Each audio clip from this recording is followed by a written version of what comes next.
नमस्कार वृक्षमित्रांनो, पर्यावरण प्रेमींनो. आजचा विषय आहे वटवृक्ष स्थलांतर सोहळा.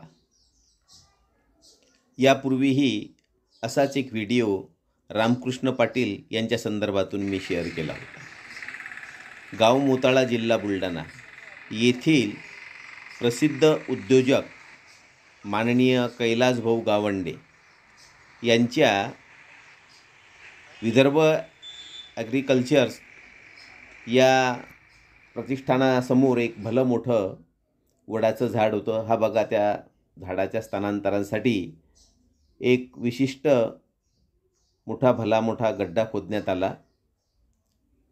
स्थलांतराच्या पूर्वीच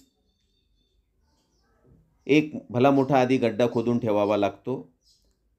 आणि ह्या त्यांच्या कन्या आहेत, कीर्ती कैलास गावंडे. यांनी विधिवत या वटवृक्षाचं पूजन केलं, छानशी रांगोळी काढली आणि या ठिकाणाहून हे झाड शिफ्ट करण्यापूर्वी याचं छानसे पूजन वगैरे या ठिकाणी करण्यात आलं.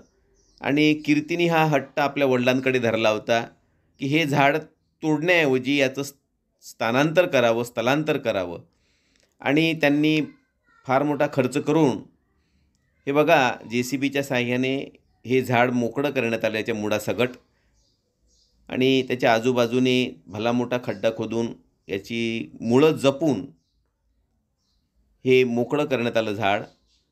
आणि नंतर पूर्वी जो खड्डा केला त्या ठिकाणी हे शिफ्ट करण्यात आलं, म्हणजे स्थलांतर करण्यात आलं. स्थलांतर करताना एक गोष्ट लक्षात घ्यावी लागते की पावसाच्या झडीचा मोसम असावा, ढगाळ वातावरण असावं, किंवा पावसाळ्याच्या ऋतूमध्ये मोसमात हा उपक्रम राबवावा. हे बघा, गड्डा मोकळा करून झालेला आहे. आणि कैलासभाऊ गावंडे हे पर्यावरणप्रेमी, वृक्षप्रेमी आहेत. आणि त्यांनी हे काम रामकृष्ण पाटील यांच्या मार्गदर्शनात हे करून घेतलं. आणि त्या ठिकाणी त्यांनी मलासुद्धा मार्गदर्शनासाठी बोलवलं. मी कलाध्यापक संजय गुरव आणि मी सुद्धा या ठिकाणी जाऊन मार्गदर्शन केलं. परंतु ही प्रेरणा त्यांनी रामकृष्ण पाटील यांच्याकडूनच घेतली. आणि बघा, अशा पद्धतीने हे झाड या ठिकाणावरून मोकळं करून याला एका ट्रॅक्टरमध्ये याची मिरवणूक काढण्यात आली. आणि याकरता भली मोठी गर्दी या ठिकाणी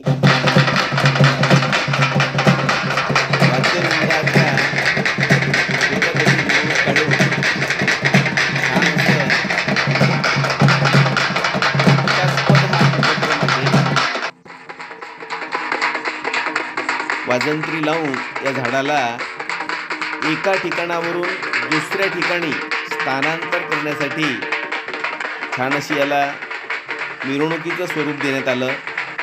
म्हणून याला सोहळा असं म्हटलं आम्ही, वटवृक्ष स्थलांतर सोहळा. आणि यासाठी बऱ्याच लोकांनी सहकार्य केलं, बऱ्याच जणांनी आपल्या आयडिया या ठिकाणी शेअर केल्या. अशा पद्धतीने बघा, आता एक या दोन स्थानांमधलं अंतर जवळपास 1 किलोमीटरचं आहे. कारण की पूर्वी ज्या ठिकाणी हे झाड होतं त्या ठिकाणी विद्युत तारांना अडथळा निर्माण होत होता आणि रस्ता विकासाच्यामुळे हे झाड तुटणार होतं. म्हणून त्या अगोदरच, तोडण्या अगोदरच हा निर्णय घेण्यात आला कैलासभाऊंकडून. आणि त्यांनी याला एक गती दिली या कामाला. या ठिकाणी बघा, हे असं याला भर देण्यात आला. शिफ्टिंग नंतर जास्तीत जास्त लोकांपर्यंत हा व्हिडिओ पोचवा, म्हणजे ज्या ठिकाणी सुद्धा अशा प्रकारे जर झाड तोडण्याच्या अगोदर निर्णय घेता आला तर नक्कीच याचा फायदा पर्यावरणाला होईल आणि झाडं वाचतील. आता या झाडाचं वय 10 ते 12 वर्ष होतं. 10 ते 12 वर्षाचं एक झाड वाचवणे म्हणजे फार मोठी कृती या ठिकाणी कैलासभाऊच्या माध्यमातून करण्यात आली. याला बघा, हे ह्युमिक ॲसिडसुद्धा या ठिकाणी टाकण्यात आलं. मुळा छान डेव्हलप व्हाव्या याकरता याला ह्युमिक ॲसिड टाकण्यात आलं. संपूर्ण व्हिडिओ बघितल्याबद्दल धन्यवाद. जास्तीत जास्त लोकांपर्यंत व्हिडिओ शेअर करा. आवडल्यास लाईक करा, चॅनलला मित्रांनो, आम्ही सबस्क्राईब करा. निसर्गप्रेमी वतीने त्यांच्या मदतीने हे जिथं या वडाच्या झाडाला लाईनच्या तारामुळं इथं शिफ्ट करावं लागलं. आता या ठिकाणी या वडाच्या झाडाला हा पूर्ण परिसर मोकळा भेटलेला आहे याच्या वाढीसाठी.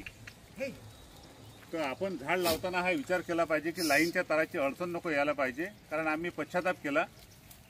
10 वर्षाच्या अगोदर हे झाड लावलं होतं, पण नाईलाज तर त्याला इथं शिफ्ट करावं लागलं मोकळ्या जागेत.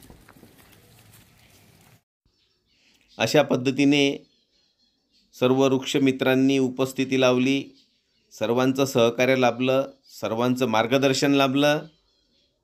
नांदुरा तालुका, मोताळा तालुका, खामगाव तालुका, मलकापूर तालुका सर्वांचं धन्यवाद. पुन्हा भेटूच. जय हिंद.